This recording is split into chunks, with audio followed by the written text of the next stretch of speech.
First one చూసినట్టయితే adrenal body type, second one చూసినట్టయితే thyroid body type, third one చూసినట్టయితే liver body type and fourth one చూసుకున్నట్టయితే ovary body type వచ్చేసి adrenal body type. Adrenal body type ఎక్కువ ఎవరిని పిలవడం జరుగుతుందంటే వాళ్ళ బాడీ ఫ్యాట్ అనేది ఎక్కువగా అక్యుములేట్ అయినప్పుడు, వాళ్ళకి ఎక్కువ కార్టిజాల్ లెవెల్స్ లేదా స్ట్రెస్ హార్మోన్స్ ఎక్కువ రిలీజ్ అయినప్పుడు వాళ్ళకు సాగింగ్ బెల్లీగా ఫార్మేషన్ కావడం జరుగుతుంది. వీళ్ళను అడ్రినల్ బాడీ టైప్ అనేది పిలవడం జరుగుతుంది. సెకండ్ వన్ చూసినట్టయితే thyroid body type.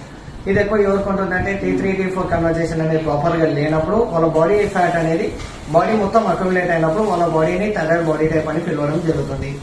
Third one చూసుకున్నట్టయితే liver body type. Liver body type ఎక్కువ ఎవరికి ఉంటుంది అంటే మెన్స్ లో ఎక్కువగా ఉంటుంది, ఉమెన్స్ లో కూడా ఉంటుంది. కాకపోతే వాళ్ళకి ఏమంటారంటే ప్రొక్యూటింగ్ ఫ్యాట్ బెల్లీ ఫ్యాట్ అంటారు, లేదా పాట్ బెల్లీ ఫ్యాట్ అని పిలవడం జరుగుతుంది. దాని సిమ్టమ్ వచ్చేసి లివర్ అనేది డ్యామేజ్ అయిందని సిగ్నల్ ఇవ్వడం జరుగుతుంది.